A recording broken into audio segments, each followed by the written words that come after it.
सूर्य सा प्रकाश फैला जग में उनका नाम, साधु संग की धारा में चमके श्री राम कृष्ण।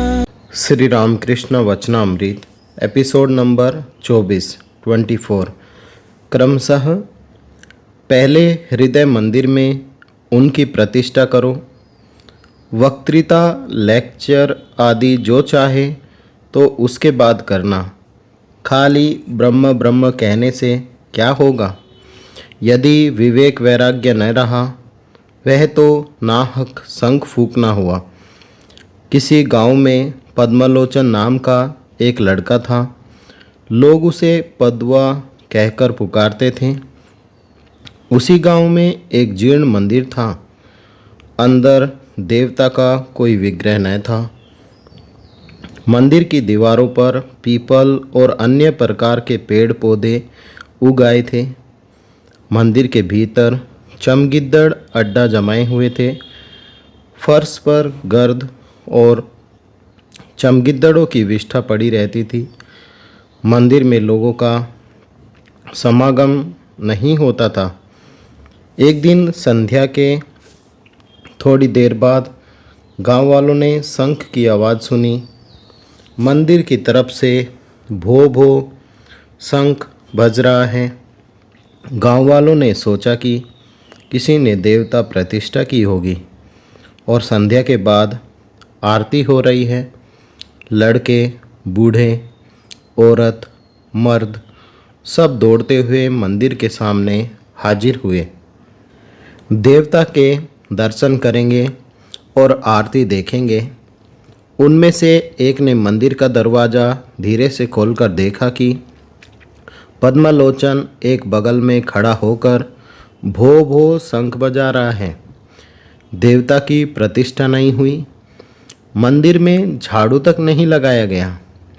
चमगिद्दड़ों की विष्ठा पड़ी हुई है। तब वह चिल्लाकर कहता है, तेरे मंदिर में माधव कहाँ? पदुआ, तूने तो नाहक शंख फूंक कर हुल्लड़ मचा दिया है। उसमें 11 चमगिद्दड़ रात दिन गश्त लगा रहे हैं। यदि हृदय मंदिर में माधव प्रतिष्ठा की इच्छा हो, यदि ईश्वर का लाभ करना चाहो तो सिर्फ भो भो शंख फूंकने से क्या होगा? पहले चित्त शुद्धि चाहिए। मन शुद्ध हुआ तो भगवान उस पवित्र आसन पर आ विराजेंगे। चमगिद्दड़ की विष्ठा रहने से माधव नहीं लाए जा सकते।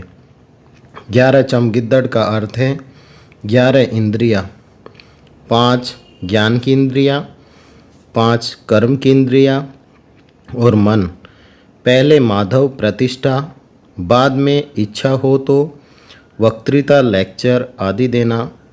पहले डुबकी लगाओ, गोता लगाकर लाल उठाओ, फिर दूसरे काम करो। कोई गोता लगाना नहीं चाहता। न साधन, न भजन, न विवेक वैराग्य। 2-4 शब्द सीख लिए, बस लगे लेक्चर देने। शिक्षा देना कठिन काम है। ईश्वर दर्शन के बाद यदि कोई उनका आदेश पाए तो वह लोगों को शिक्षा दे सकता है। अविद्या स्त्री, सच्ची भक्ति हो तो सभी वश में आ जाते हैं।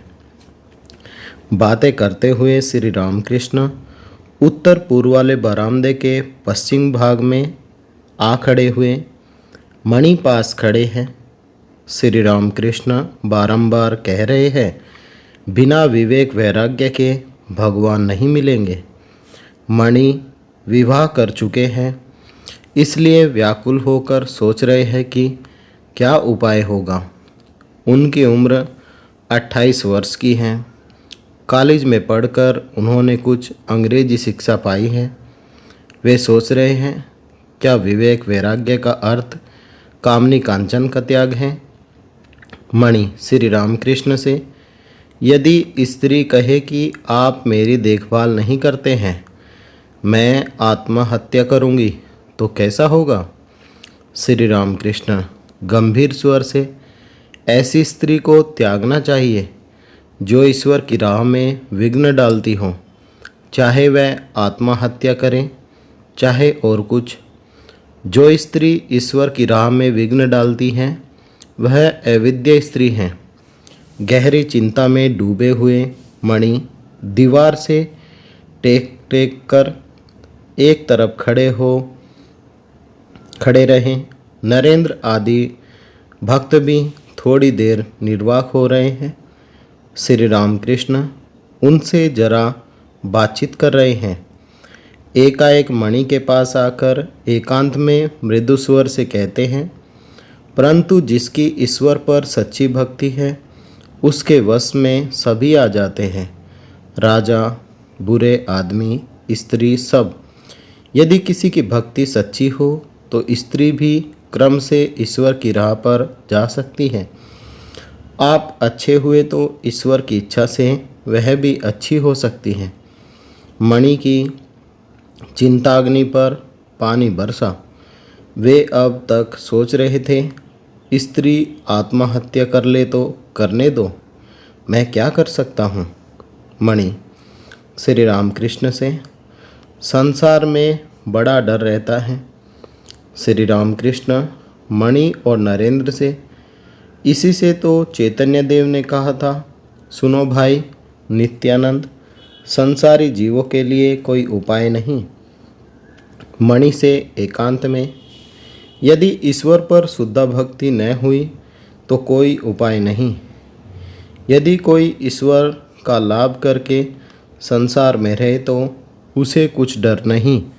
यदि बीच बीच में एकांत में साधना करके कोई शुद्ध भक्ति प्राप्त कर सके तो संसार में रहते हुए भी उसे कोई भय नहीं, कोई डर नहीं।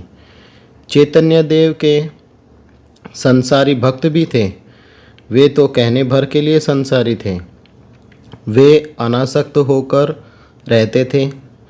देव देवियों की भोग आरती हो चुकी, वैसे ही नौबत बजने लगी। अब उनके विश्राम का समय हुआ। श्री रामकृष्ण भोजन करने बैठे। नरेंद्र आदि भक्त आज भी आपके पास प्रसाद पाएंगे। परिच्छेद नंबर 11 दक्षिणेश्वर में भक्तों से वार्तालाप। नंबर 1, श्री रामकृष्ण दक्षिणेश्वर मंदिर में विराजमान हैं। दिन के 9 बजे होंगे। अपनी छोटी खाट पर वे विश्राम कर रहे हैं। फर्श पर मणि बैठे हैं। उनसे श्री रामकृष्ण वार्तालाप कर रहे हैं। आज विजयादशमी है, रविवार 22 अक्टूबर 1882। आजकल राखाल श्री रामकृष्ण के पास रहते हैं। नरेंद्र और भवनाथ कभी कभी आया करते हैं। श्री रामकृष्ण के साथ उनके भतीजे रामलाल और हाजरा महाशय रहते हैं। राम, मनोमोहन, सुरेश, मास्टर और बलराम प्राय हर हफ्ते श्री रामकृष्ण के दर्शन कर जाते हैं। बाबूराम अभी 1-2 ही बार दर्शन कर गए हैं। श्री रामकृष्ण, तुम्हारी पूजा की छुट्टी हो गई? मणि, जी हाँ, मैं सप्तमी, अष्टमी और नवमी को प्रतिदिन केशव सेन के घर गया था। श्री रामकृष्ण, क्या कहते हो? मणि, दुर्गा पूजा की अच्छी व्याख्या सुनी। श्री रामकृष्ण, कैसी, कहो तो? मणि, केशव सेन के घर में रोज़ सुबह को उपासना होती है। 10-11 बजे तक उसी उपासना के समय उन्होंने दुर्गा पूजा की व्याख्या की थी। उन्होंने कहा था, यदि माता दुर्गा को कोई प्राप्त कर सके, यदि माता को कोई हृदय मंदिर में ला सके तो लक्ष्मी, सरस्वती, कार्तिक, गणेश स्वयं आते हैं। लक्ष्मी अर्थात ऐश्वर्य, सरस्वती ज्ञान, कार्तिक विक्रम, गणेश सिद्धि, ये सब आप ही मिल जाते हैं यदि माँ आ जाए तो। आज का पाठ यहीं तक। ओम निरञ्जनं नित्यमनन्तरूपं भक्तानुकम्पाधृतविग्रहं वे ईशावतारं परमेशमीड्यं तं रामकृष्णं शिरसा नमामि। जय श्री राम कृष्ण।